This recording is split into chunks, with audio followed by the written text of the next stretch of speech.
ಸಂವಿಧಾನ ಕೊಟ್ಟಂತ ಮಹಾನ್ ಪುರುಷ ಬಾಬಾ ಸಾಹೇಬ್ ಅಂಬೇಡ್ಕರ್ ಅವರು ಈ ಸಮಾಜದಲ್ಲಿ ಒಂದು ಸಮಾಜ ನಿರ್ಮಾಣ ಆಗಬೇಕಾದ್ರೆ ಪ್ರತಿಯೊಬ್ಬರೂ ಆರ್ಥಿಕವಾಗಿ, ಸಾಮಾಜಿಕವಾಗಿ, ರಾಜಕೀಯವಾಗಿ ಬೆಳಿಬೇಕಾದ್ರೆ ಮೂಲಭೂತವಾಗಿ ಏನು ಬೇಕು ಅಂತ ಹೇಳಿದ್ರು. ಓದಿದ್ರೆ ಯಾರಾದರೂ ಸಂವಿಧಾನ? ನೀವೆಲ್ಲ ಓದಿದ್ರೆ ಯಾರಾದರೂ? ವಿದ್ಯಾರ್ಥಿಗಳನ್ನ ಕೇಳ್ತಾ ಇದ್ದೀನಿ, ಓದಿದ್ದೀರಾ? ಓದಬೇಕು, ದಯಮಾಡಿ ನೀವು ಓದಲೇಬೇಕು. ನೀವು ಓದಬೇಕು ಅಲ್ಲ, ಓದಲೇಬೇಕು. ಓದುವಂಥ ಪ್ರಯತ್ನವನ್ನು ಮಾಡಿ. ಬೇಕಾದ್ರೆ ಸಂದೀಪ್ ಅವರಿಗೆ ರಿಕ್ವೆಸ್ಟ್ ಮಾಡೋಣ, ನಿಮಗೆಲ್ಲ ಒಂದು ಸಂವಿಧಾನ ಪುಸ್ತಕವನ್ನು ಕೊಡಿ ಅಂತೇಳಿ, ಒಬ್ಬೊಬ್ರಿಗೊಂದೊಂದು ಸಂವಿಧಾನ ಪುಸ್ತಕವನ್ನು ಕೊಡಿ. ಅವ್ರು ಏನು ಹೇಳಿದ್ರು, ಯಾರು ಶಿಕ್ಷಣದಿಂದ ವಂಚಿತರಾಗಿದ್ದಾರೆ ಅಥವಾ ಸಾಮಾಜಿಕವಾಗಿ ಹಲವಾರು ಶೋಷಣೆಗೊಳಗಾಗಿದ್ದಾರೆ, ಅವರಿಗೆಲ್ಲ ಶಿಕ್ಷಣವನ್ನು ಕೊಡುವುದರಿಂದ ಅವರನ್ನು ಸಮಾಜವನ್ನು ನಿರ್ಮಾಣ ಮಾಡಲಿಕ್ಕೆ, ಅವರನ್ನ ಒಂದು ಮೇಲ್ಪಂಕ್ತಿಗೆ ತರಲಿಕ್ಕೆ, ಅವರಲ್ಲಿ ಎಲ್ಲ ರಾಜಕೀಯ, ಆರ್ಥಿಕ ಮತ್ತು ಸಾಮಾಜಿಕ ಸ್ವಾತಂತ್ರ್ಯವನ್ನು ಪಡ್ಕೊಳ್ಳಿಕ್ಕೆ ಸಾಧ್ಯ ಆಗ್ತದೆ ಅನ್ನುವಂಥ ಮಾತನ್ನು ಅವ್ರು ಏನು ಹೇಳಿದರು. ಆ ಒಂದು ಅಂಬೇಡ್ಕರ್ ಅವರ ಪ್ರೇರಣೆಗೆ, ಆ ಮಾತಿಗೆ ಸ್ಫೂರ್ತಿಗೊಂಡಂಥ ಸಂದೀಪ್ ರೆಡ್ಡಿ ಅವರು ನಮ್ಮ ಈ ತಾಲೂಕಿನ, ಯಾಕ್ರೆ ರಾಜ್ಯಕ್ಕೆಲ್ಲ ಮಾಡಬಾರ್ದಾ ಅಂತ ಕೇಳಿದ್ರೆ, ಇವಾಗ ಅವ್ರು ಹೇಳ್ತಾರೆ ನನಗೆ ಅಷ್ಟು ಶಕ್ತಿ ಇದೆ, ದೇವರು ಇನ್ನೂ ಹೆಚ್ಚು ಶಕ್ತಿ ಕೊಟ್ಟರೆ. ಈಗ 100 ಎಕರೆಯಲ್ಲಿ ಲೇಔಟ್ ಮಾಡ್ತಿದ್ದಾರೆ, ಏನಾದರೂ ಮುಂದೆ 1000 ಎಕರೆಯಲ್ಲಿ ಲೇಔಟ್ ಮಾಡಿದ್ರೆ ಈ ರಾಜ್ಯದ ಎಲ್ಲ SC ST ಮಕ್ಕಳಿಗೆ ಖಂಡಿತ ಅವರು ಇದನ್ನು ಕೊಡುವಂಥ ಕೆಲಸವನ್ನು ಮಾಡ್ತಾರೆ. ಹಾಗಾಗಿ ಇಲ್ಲಿವರೆಗೂ ಬಂದಿರತಕ್ಕಂಥ ಮಕ್ಕಳಲ್ಲ, ಅನೇಕ ನಿಮ್ಮ ಮನೆಗಳಲ್ಲಿ ತೊಂದರೆಗಳಿದ್ದಾವೆ. ಆರ್ಥಿಕ ಸಂಕಷ್ಟ ಇರ್ಬೋದು, ಕೆಲವು ಮನೆಗಳಲ್ಲಿ ಓದ್ಕೊಳ್ಳಿಕ್ಕೂ ಅನಾನುಕೂಲ ಇರ್ಬೋದು, ಟ್ಯೂಷನ್ ಕಳಿಸೋದಕ್ಕೆ ವ್ಯವಸ್ಥೆಗಳಿಲ್ಲದೆ ಇರ್ಬೋದು.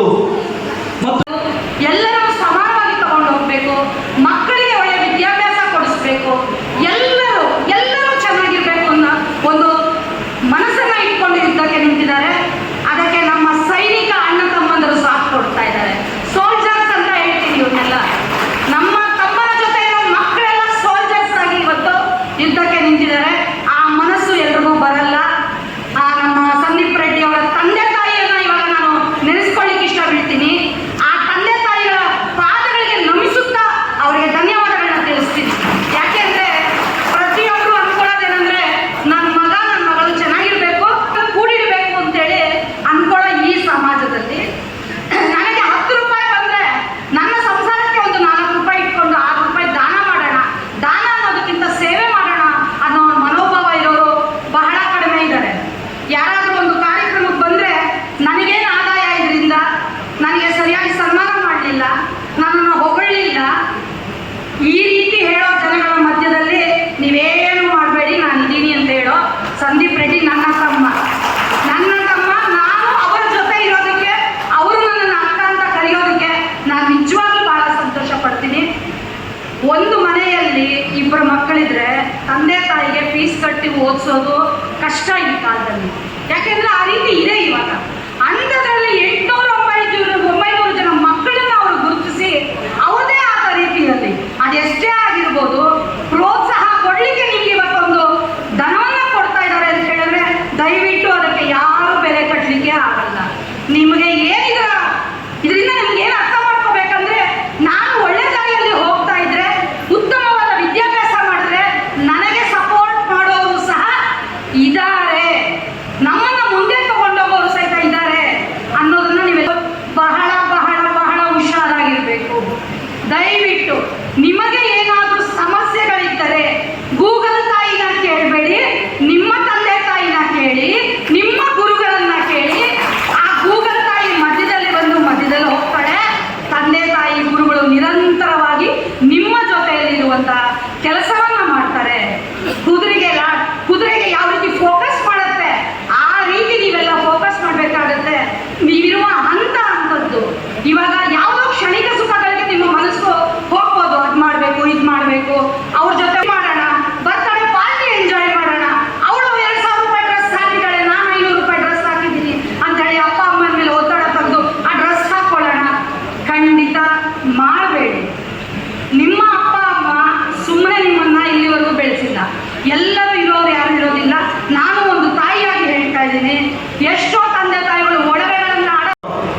ರಾಷ್ಟ್ರಪತಿ ಅಂತ ಹೇಳ್ತೀವಿ.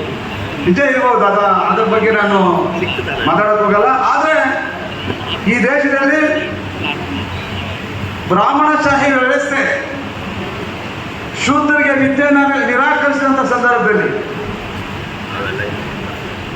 ಮಹಾತ್ಮ ಜ್ಯೋತಿಬಾ ಫುಲೆ ಅವರು ಈ ದೇಶದಲ್ಲಿ ಶೂದ್ರರಿಗೆ ಮೊದಲನೇದಾಗಿ ಶಾಲೆಯನ್ನು ತೆರೀತಾರೆ.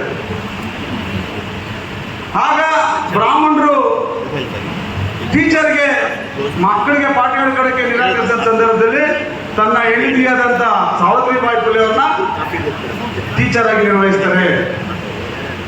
ಇವತ್ತು ತಾವೆಲ್ಲ ಹೆಣ್ಮಕ್ಳು ಇಷ್ಟೊಂದು ಜನ ಇದ್ದೀರಾ, ಇವತ್ತು ನೀವು ಈ ಪರಿಸ್ಥಿತಿ ಹೇಳ್ಬೇಕಾದ್ರೆ ಹೆಣ್ಣು ಮಕ್ಕಳಿಗೆ 1818ರಲ್ಲಿ ನಮ್ಮ ಮೇಡಮ್ ಅವ್ರು ನಿಮಗೆ ಶಾಲೆಯನ್ನ ಶೂದ್ರರಿಗೆ ತಿಳ್ಕೊಟ್ಟರು. ಬ್ರಾಹ್ಮಣರು ಮಾಡಲಿಲ್ಲ. ಆವಾಗ ಬ್ರಾಹ್ಮಣಶಾಹಿ ವ್ಯವಸ್ಥೆ ಶೂದ್ರ ವಿರೋಧವಾಗಿತ್ತು. ಏನು ಜ್ಯೋತಿಬಾ ಫುಲೆ ಅವರು ಒಂದು ಪರಿವರ್ತನಾ ಒಂದು ಸಭೆ ಕಟ್ಟಿದಂತ ಸಂದರ್ಭದಲ್ಲಿ ಈ ದೇಶದಲ್ಲಿ 1902ರಲ್ಲಿ ಇವತ್ತು ನಾವೆಲ್ಲರೂ SC ST ಇರ್ಬೋದು, ಎಲ್ಲಾ ಜಾತಿಯ ಬಡವರು ಇರ್ಬೋದು, ಅವರಿಗೆ ರಿಸರ್ವೇಶನ್ ಕೊಟ್ಟಂತವರು ಮಹಾರಾಷ್ಟ್ರದ ಛತ್ರಪತಿ ಶಾಮರಾಜ್ ಅವರು.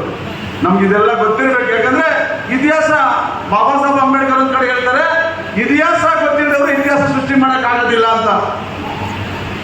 ಇದೆಲ್ಲ ತಗೊಂಡಂತ ಡಾಕ್ಟರ್ ಬಾಬಾ ಸಾಹೇಬ್ ಅಂಬೇಡ್ಕರ್ ಅವರು ಫಸ್ಟ್ ಅಂತ ಕಷ್ಟ ಮತ್ತೆ ಅವ್ರ ಎಜುಕೇಶನ್ ಯಾವ ತರ ಅವರಿಗೆ ನಿರ್ಲಕ್ಷ್ಯ ಮಾಡ್ತಾರೆ, ವಿರೋಧ ಮಾಡ್ತಾರೆ, ಅವಮಾನ ಮಾಡ್ತಾರೆ, ಇವೆಲ್ಲ ಪ್ರಾಕ್ಟಿಕಲ್ ಆಗಿ ಅದು ಅವರು ಅನುಭವಿಸ್ತಾರೆ.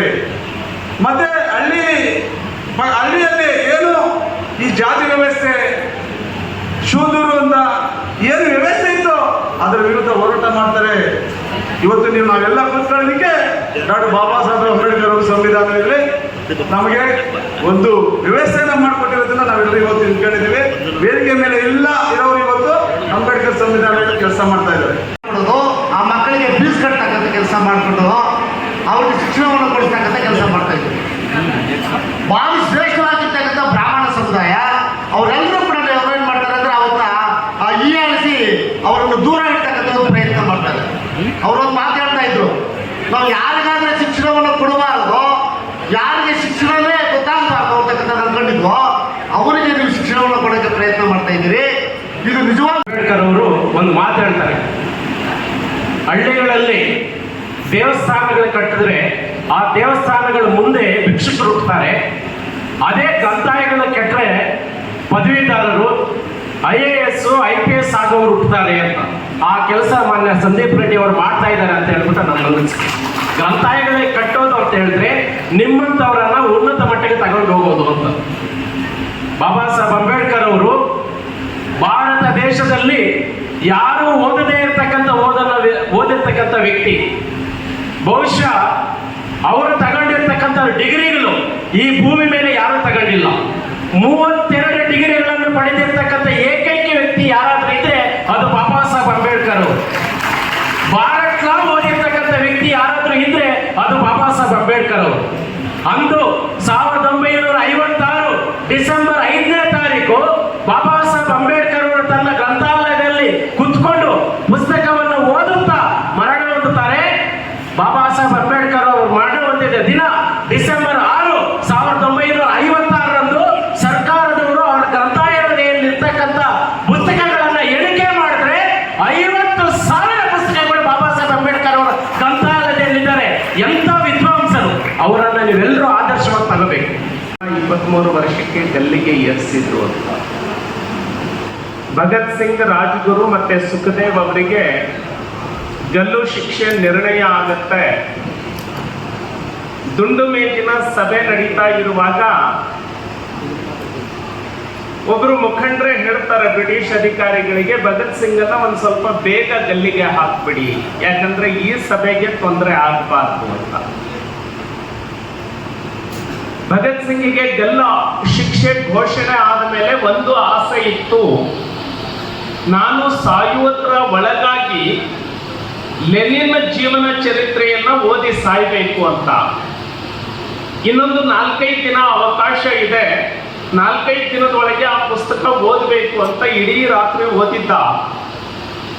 ಮಾರ್ಚ್ 23, 1931 ಇಸ್ವಿಗೆ ಬೆಳಗ್ಗೆ 6 ಗಂಟೆಗೆ ಜೈಲು ಅಧಿಕಾರಿ ಬಂದು ಹೇಳ್ತಾನೆ, ಭಗತ್ ಸಿಂಗ್ ನಿನಗೆ ಇವತ್ತೇ ಗಲ್ಲಿಗೆ ಏರಿಸ್ತಾ ಇದ್ದೀವಿ ಅಂತ. ಭಗತ್ ಸಿಂಗ್ ಆ ಸಂದರ್ಭದಲ್ಲಿ ಲೆನಿನ್ನ ಪುಸ್ತಕ ಏನು ಓದ್ತಾ ಇದ್ದ, ಪುಸ್ತಕದಿಂದ ಕಣ್ಣನ್ನ ಮೇಲೆ ಎತ್ತೋದಿಲ್ಲ, ಜಸ್ಟ್ ಕೈಯನ್ನ ಹೀಗೆ ಮಾಡ್ತಾನೆ.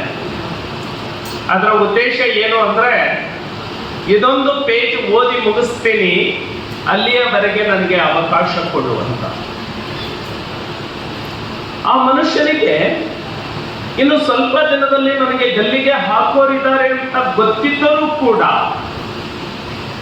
ಅವನಲ್ಲಿ ತಿಳಿದುಕೊಳ್ಳಬೇಕು ಅನ್ನುವಂತಹ ಉತ್ಸಾಹ ಎಷ್ಟಿತ್ತು. ಗಲ್ಲಿಗೆ ಹಾಕುವಾಗ ಹೇಳ್ತಾನೆ, ಒಬ್ಬ ಭಗತ್ ಸಿಂಗ್ ಸತ್ರೆ ಏನಾಯ್ತು, ನನ್ನಂತಹ 100 ಭಗತ್ ಸಿಂಗ್ಗಳು ಹುಟ್ಟುತ್ತಾರೆ.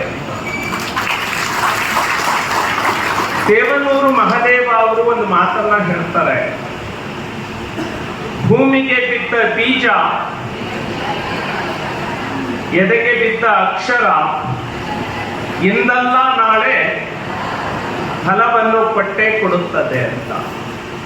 ನಾನು ಸಂದೀಪ್ ರೆಡ್ಡಿ ಅವರಿಗೆ ಬಹಳ ಆತ್ಮವಿಶ್ವಾಸದಿಂದ ಹೇಳ್ತಾನೆ, ಈ ನಿಮ್ಮ ಕಾರ್ಯಕ್ರಮ ವ್ಯರ್ಥ ಆಗೋದಿಲ್ಲ.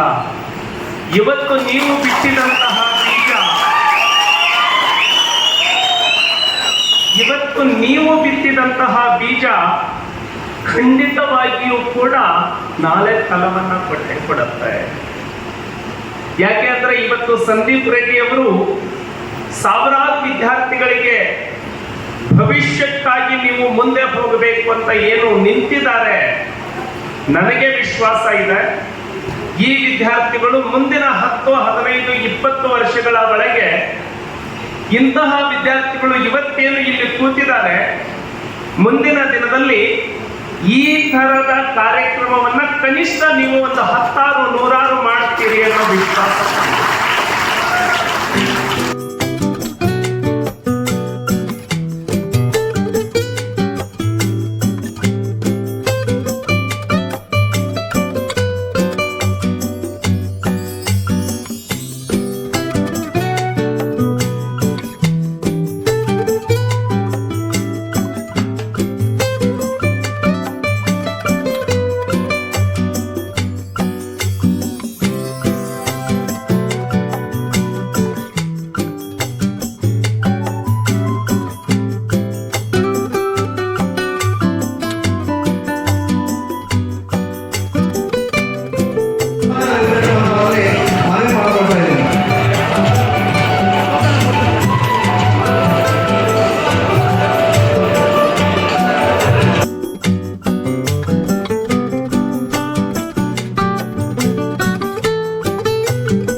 ಈ ದಿನ ಸ್ಪಂದನ ವಿದ್ಯಾರ್ಥಿ ವೇತನ ಕಾರ್ಯಕ್ರಮ 2ನೇ ವರ್ಷ ತುಂಬಾ ಯಶಸ್ವಿಯಾಗಿ ಅರ್ಥಪೂರ್ಣವಾಗಿದೆ.